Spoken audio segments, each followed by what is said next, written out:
नमस्कार दर्शक हो, कुलस्वामिनी M I. Maharashtra live TV news चॅनलच्या बातमीपत्रामध्ये आपल्या सगळ्या दर्शकांचे अगदी मनापासून स्वागत. आपण पाहत आहात Kulswamini M I. Maharashtra live TV news. रक्षी साहेब, कधी संपणार शेतकऱ्यांच्या व्यथा? राजा असून भोगतोय सजा. ओलती खाल्ल्या जमिनीचे शेतकरी कोमात, जोमात आणि दुष्काळी भागातले शेतकरी कोमात गेलेले आहेत. आणि त्या अनुषंगाने तुमचा आज आबिट चिंतन सोहळा आहे आणि तुम्ही आज अहिल्यादेवी संस्कृती जतन करणाऱ्या वापगावमध्ये आज आलेला आहात. त्या अनुषंगाने या शेतकऱ्यांना दिलासा मिळावा, त्यांच्यामध्ये ऊर्जा आणि म्हणजे प्रोत्साहन मिळावं, त्या अनुषंगाने आपण या बळीराजाला काय शब्द देणार आहात? शब्दापेक्षा सगळ्यात महत्त्वाची गोष्ट, खेड तालुका आणि आंबेगाव तालुका ही दोन्ही जे तालुके आहेत त्याच्या पूर्वेकडची जी गावं आहेत, पारगाव असेल किंवा आमच्या इकडचं वापगावपर्यंत असेल समजा, किंवा पूरपर्यंत असेल, ही जी त्याच्या ओलिताखाली जी येणारी गावं आहेत किंवा ज्याचा लाभ त्या कळमुडीचा ज्या उद्देशाने केला होता तो आजपर्यंत सफल झालेला नाही. इथून मागच्या राज्यकर्त्यांनी त्यासाठी प्रयत्न केलेले आहेत. ते का झाले नाही त्याची कारणं जी काय असतील ते असतील, परंतु 10 वर्षापूर्वी साधारण अंदाजे किंवा या 10 वर्षात तो प्रश्न माझ्यासारख्या कार्यकर्त्याला भेडसावतोय. किंबहुना जिल्हा परिषदच्या माध्यमातून काम करत असताना तो प्रश्न जाणवतोय. आणि गेली 10 वर्ष झाली, समजा आता आमचे अजयजी भागवत असतील किंवा आमचा अमोल असेल, रज्जाकबाई असतील किंवा ही वापगावची सर्वच मित्रमंडळी आमची असतील, ती सततचा पाठपुरावा करून त्याच्यामध्ये मंत्रालयात जाऊन किंवा बाकीच्या पोटाऱ्यांकडे जाऊन त्यासाठीचा पवार साहेबांना भेटून त्या बाबतीतला निर्णय होणं यासाठी त्यांना इच्छा व्यक्त केली होती. त्यानुसार त्यांनी जयंत पाटील त्यावेळेचे तत्कालीन जलसंपदा मंत्री यांना फोन लावून तशा सूचना दिल्या.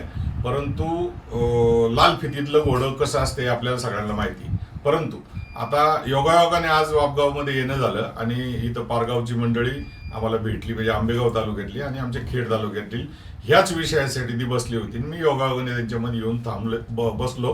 त्याच्यानंतर विषय निघाल्याच्यानंतर आम्ही संबंधित जे कोणी नेते मंडळी आहेत, मग त्याच्यामध्ये अजितदादा असेल किंवा वळसे पाटील साहेब असतील, आमचे नेते दिलीप मोहिते असतील, यांच्याशी चर्चा करून पुढे जायचा निर्णय आमचा झालेला आहे. आणि त्या अनुषंगाने मग जर समजा ते झालं तर चांगलीच गोष्ट आहे, नाही झालं तर मग त्याच्या अनुषंगाने कुठल्या प्रकारचं आंदोलन करायचं असा एक विषय झालेला आहे. आणि आता येऊ घातलेल्या जिल्हा परिषदच्या दृष्टीने आम्हीही तसा निर्णय घेणार आहोत. मग त्याच्यानंतर ते सगळ्यांमध्ये बसून आपल्याला तसा निर्णय घेता येईल, म्हणजे आंदोलनाचा. परंतु मला असं वाटतं की आमचे नेते दिलीप राणा असतील किंवा अजितदादा असतील किंवा वळसे पाटील साहेब असतील, हे आम्हा कार्यकर्त्यांना समजून घेऊन त्याच्यावर मार्ग काढतील अशा प्रकारचं एक अभिवचन म्हणण्यापेक्षा एक अपेक्षा व्यक्त करतो.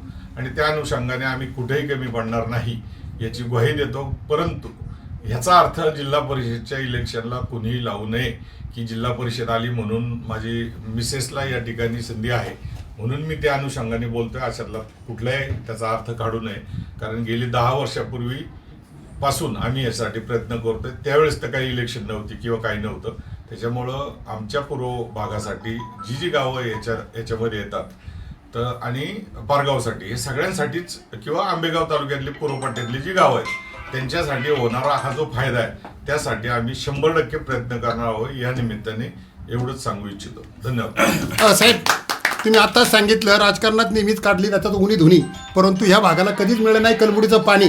परंतु मी नेता नव्हे, एक कार्यकर्ता म्हणून तुमच्या पाठीमागे खंबीरपणे उभा राहून तुमच्या अडचणीला सामोरे जाऊन तुम्हाला पाणी हे जीवन आहे, पाण्याशिवाय माणूस जगू शकत नाही आणि ते पाणी मिळवून देण्याचा अधिकार किंवा हक्क मी 100% पुरेपूर तुमच्या पाठीमागे उभा राहून वर्ष नवी आशा आणि आबिट चिंतन सोहळ्याच्या निमित्ताने आज राक्षसाहेब तुमच्या वापगावमध्ये उभे आहेत.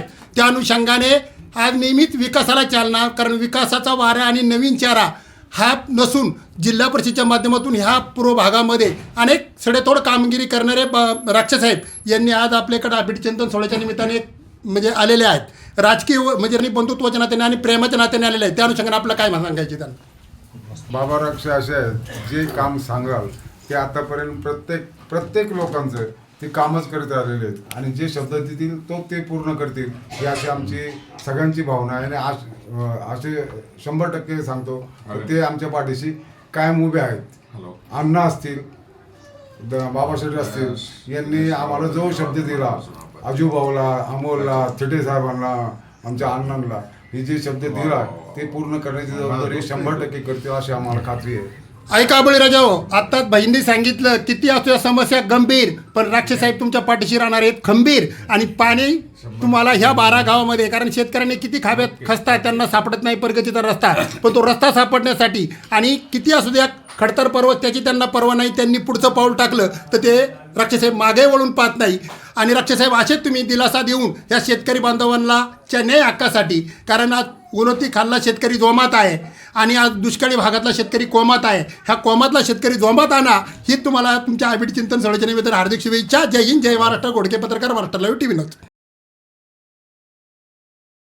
चालू घडामोडींचे अपडेट्स जाणून घेण्यासाठी आपल्या कुलस्वामिनी अमाई महाराष्ट्र लाईव्ह टीव्ही न्यूज चॅनलला जरूर सबस्क्राईब करा, लाईक करा, शेअर करा व कमेंट देखील करा. बेल आयकॉनवर प्रेस करा व नोटिफिकेशन्स मिळवा.